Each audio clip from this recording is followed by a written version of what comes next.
We await the call of Mary Sheils, my friend, a noted contributor to this show.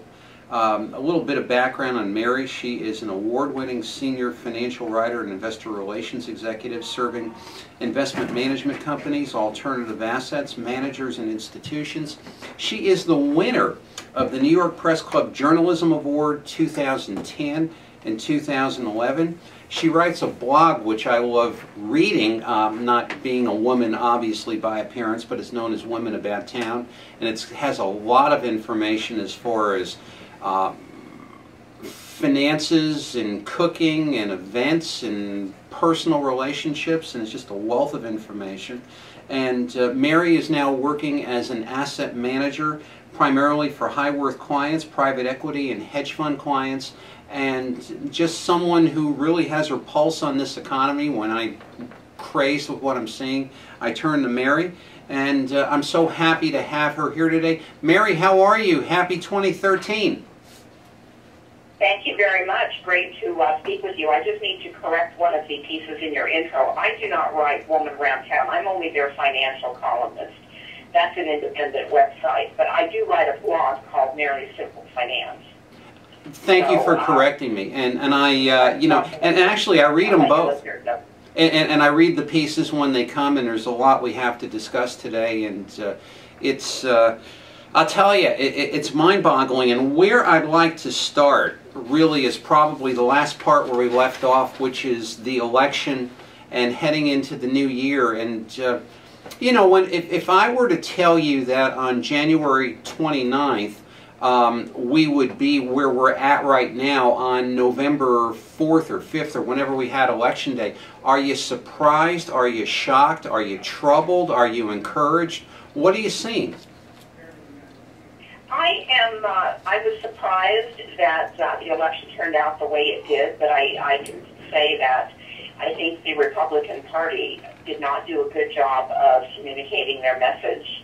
And a lot has been written about that because by taking so long to determine who the actual candidate would be, it gave the Democratic Party the opportunity to define the ultimate contender as opposed to letting him define himself. So that was something that I think worked against him. And I also think that Hurricane Sandy had a huge impact. And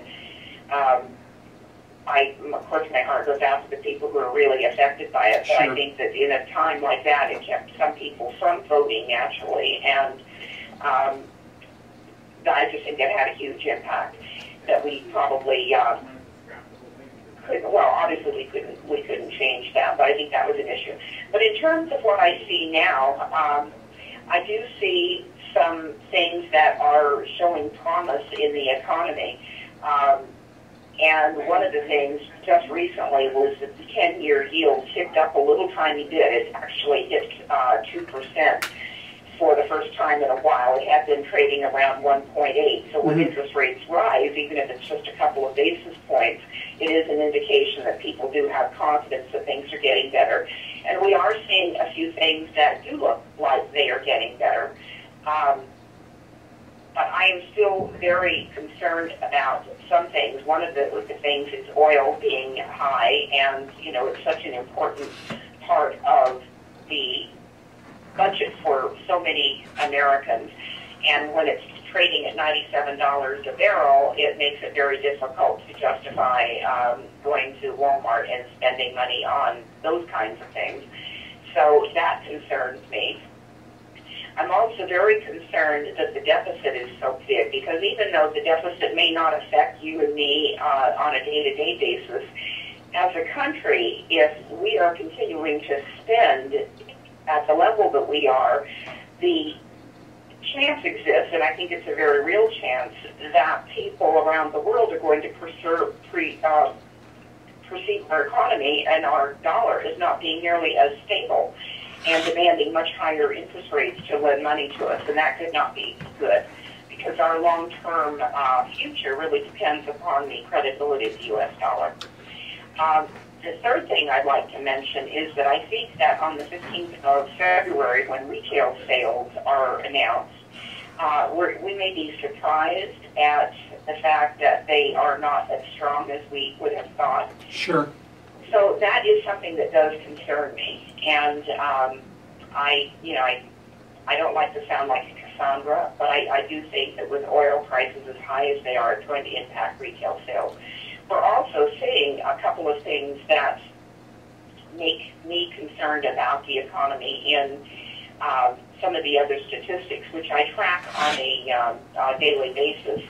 And the Purchasing Managers Index, for example, is due to be released later this week. And that's going to be an important statistic. Consumer confidence was released this morning, and it ticked down a substantial amount from previously it was 66.7, now it's 58.6. That's a very significant thing, even though a lot of times consumers act differently from the way that they respond to a poll. I still think that when it's below 60 and drastically below where it was the prior period, like it is almost 8 points, it's an indication that people are very, very nervous.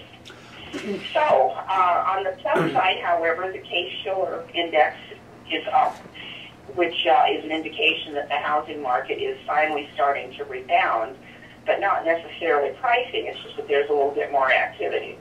So, I think those are some sobering statistics. I think we have to look at that and be kind of concerned. That's something that concerns me, that all does not look as robust as it could.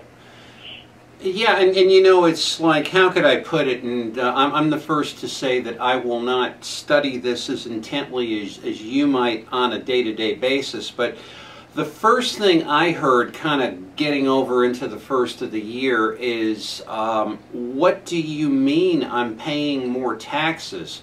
My paycheck is smaller. What is this surtax on investment income? And this thing of you now have less in your pocket regardless of who you are. And I mean, in a very simple sense, it would say to me, if I'm cutting it kind of close to the bone, I'm not going to feel as my father would say, as flush as I used to be. I mean, are you hearing that from your people? Well, sure, because I attended the market forecast, which I do every year in January, held by NISA. And it's always very interesting because while I always say it's not on the par with Davos, the World Economic Forum, it does attract some pretty smart people who give a prognostication of what they think is going to happen. And one of the people that I tend to follow is Jason Trennert, who is the managing partner for Strategas Research Partners. And they have done an awful lot of work. One of the comments that he made is exactly what you just said, Tony, that the impact of the higher payroll tax has not yet been felt.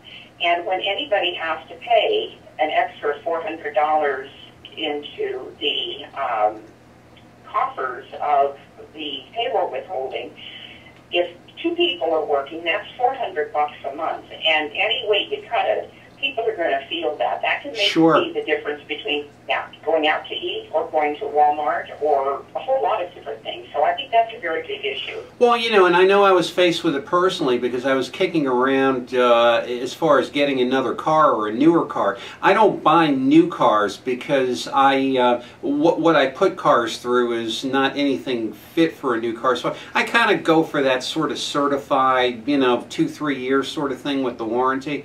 And when I looked at expenses and it came between that and a couple of other things, and the car I have needed one small repair, I said, well, we're staying a little bit longer with this. Now, obviously, that's not money going into the economy for something. If you take me and you magnify me throughout, I don't know how many thousands or millions of people, you really have sort of a dilatory effect here, I might imagine. Absolutely, and I think there are an awful lot of people who are recognizing that. And you also touched on something else about the investment income, capital gains increase. I have a client who invested in private equity, and a deal was scheduled to close on the 28th of December, and it would have been obviously taxed at the more favorable capital gain rates in effect in 2012. Unfortunately, the deal didn't close until last Friday, so he's now being faced with extra dollars that are going to come out of his net profits. Now, no one is going to need to run a benefit for his for him because he's retired and living nicely on investment income. However, that does mean that it's another several $1,000s that he will not enjoy and will not be putting into the economy. So I think that no matter what level of the economy someone finds him or herself in, they're going to be affected. And people who have more money to spend are not going to be able to spend it if their capital gains are higher. And people who don't have as much money are not going to be able to spend more if their payroll taxes are higher. So I think it really does affect people. Yeah, and you hit on that. So. Yeah, it's and I am of similar belief. Now, what concerns me is we're now, quote unquote, facing that second part of the fiscal cliff, to which, the latest, at least that I heard, was the Republican leadership was saying, oh, let's kick the can down the road a little bit and let's try to get a handle on this. And I mean, my personal belief is they're probably going to continue to do this for some time, but regardless of whether, and I was driving home one day and in my poor little pea brain, I reasoned that regardless of whether you have a temporary agreement right now or a permanent agreement somewhere down the road or right now, the real cliff is really going to hit us at the end of this year with the vesting of Obamacare and how all of that kind of plays out. And I don't know, have you studied that? Are you getting the pulse of your people as to what their concerns might be as far as when that level of, shall we say, for lack of a better term, bureaucracy takes place? Yes, I mean, the hospitals and the medical profession are already feeling the pain, and so that's being passed along to consumers. Doctor bills are higher, insurance premiums are higher. They're all planning for it, so that's going to be a huge issue. But back to the thing about the fiscal cliff, the Republicans don't have any leverage whatsoever in this. I mean, they absolutely have to bow to what the administration wants because they only hold a majority in the House, and they lost some Senate seats. So I just think we're going to be in for a tough time for a while. And that fiscal cliff is just an issue that no one can do anything about, unfortunately. So I just think that we're going to have to buckle down and try to muddle through, as the British say, and realize that our hands are kind of tied, and fiscal discipline is not going to happen in this particular administration, for better or for worse. I'm sure people who are on the other side of the aisle feel that we need to increase our stimulus spending and so forth, but that's and they're in power, so that's what's going to happen. But I do agree with you that Obamacare, when that kicks in, is going to be an issue. People aren't talking as much about it right now because I think they're still trying to digest what has happened with the fiscal cliff. But that will be part of the rhetoric as the year unfolds, Tony.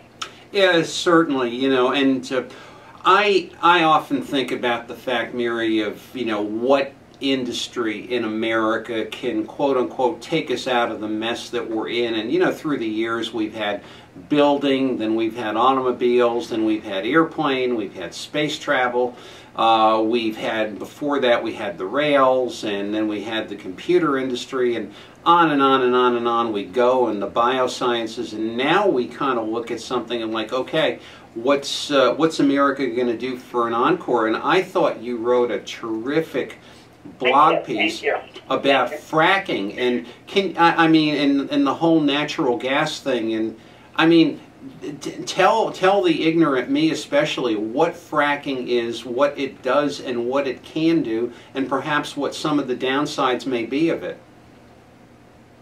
Okay, well, thank you for bringing that up, because I do think that fracking does have the potential to be the next big thing for America.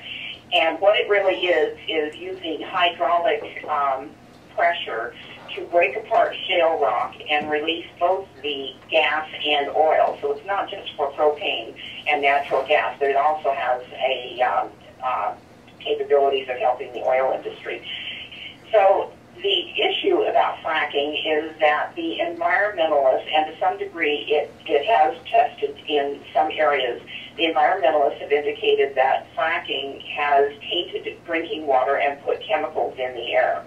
And there have been some indications in a particular place in Dimmock, Pennsylvania, where that was found to be true, that there were impurities in the water. However, when more research was done, they discovered that some of the impurities in the water and the color of the water had been there way before fracking ever came in.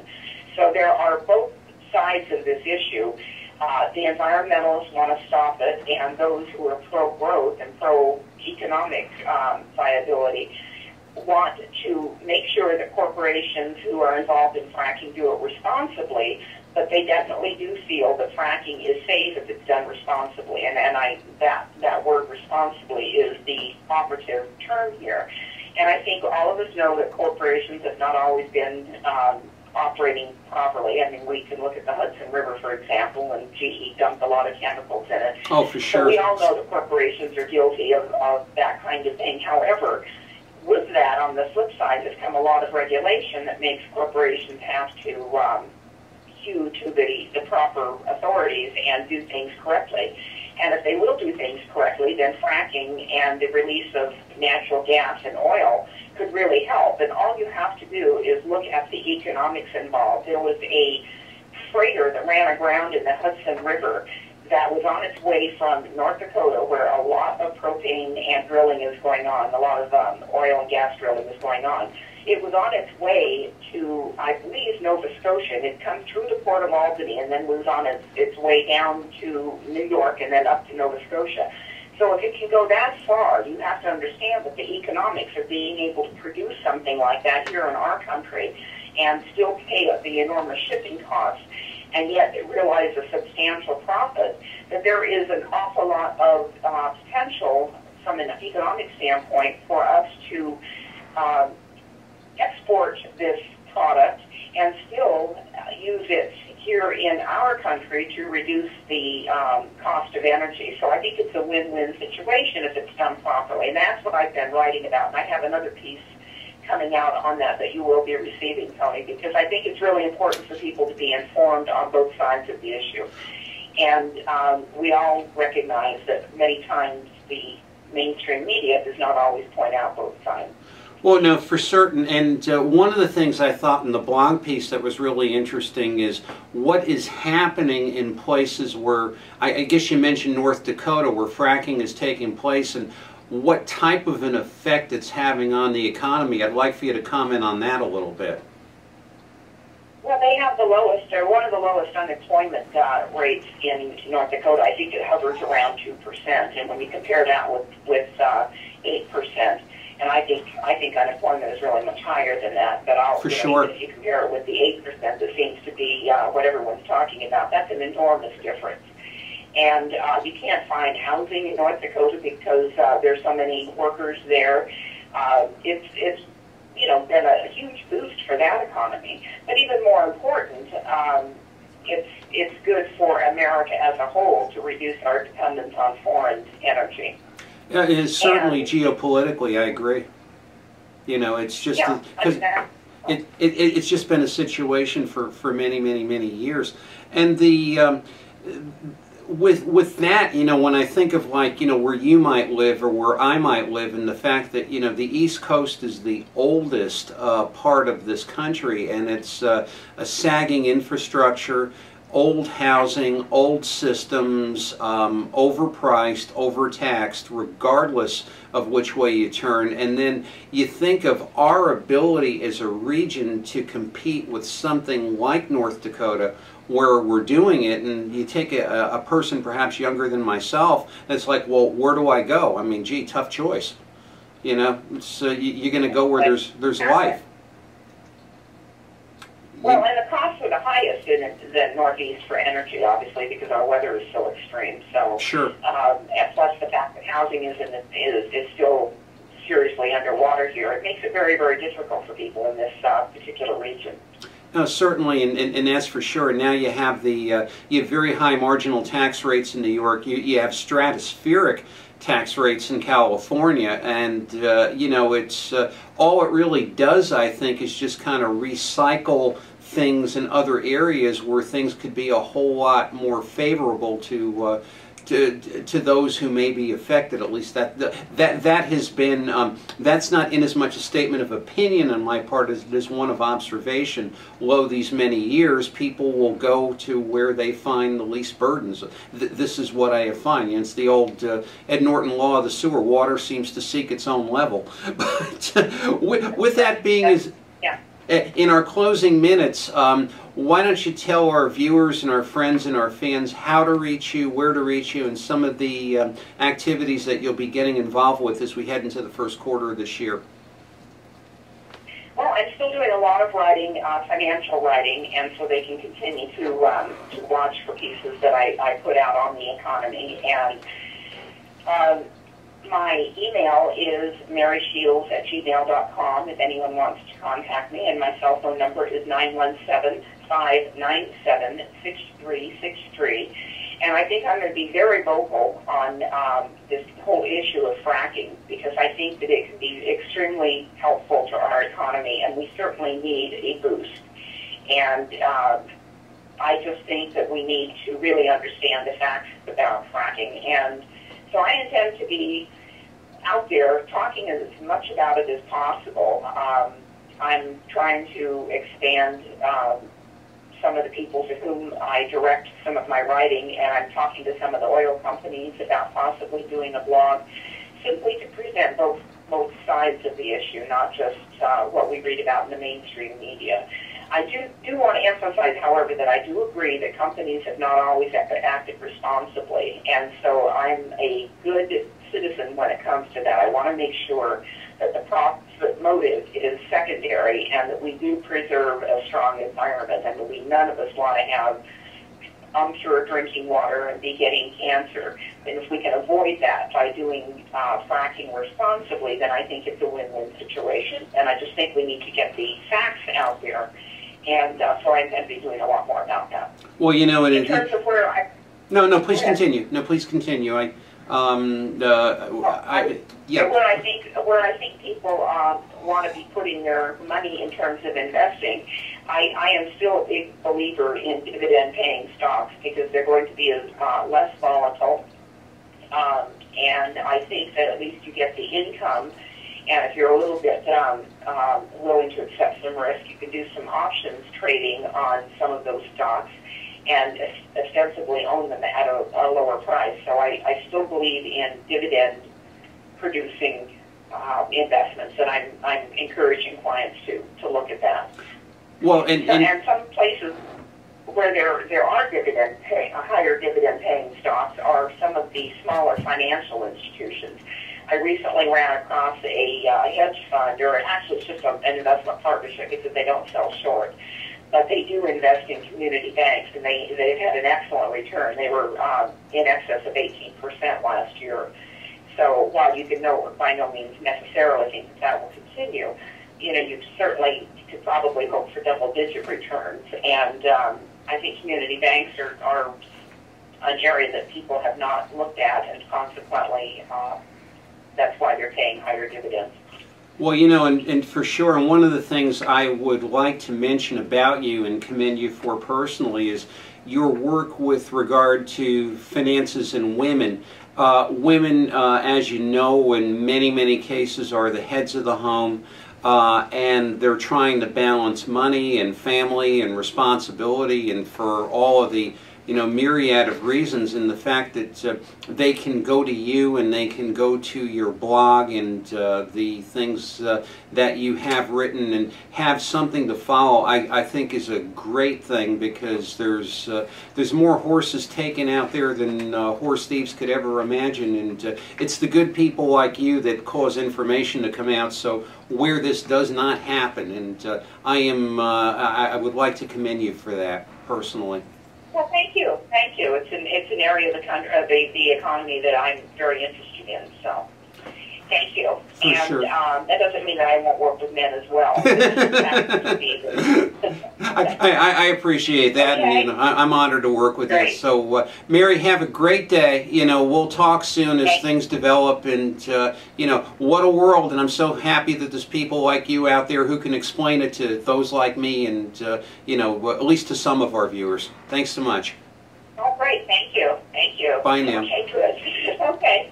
Okay. Have a great day, Tony. You Thanks. too, Mary. Bye. And that was Mary Sheils, our resident finance expert, and talking about fracking. That's a term you're going to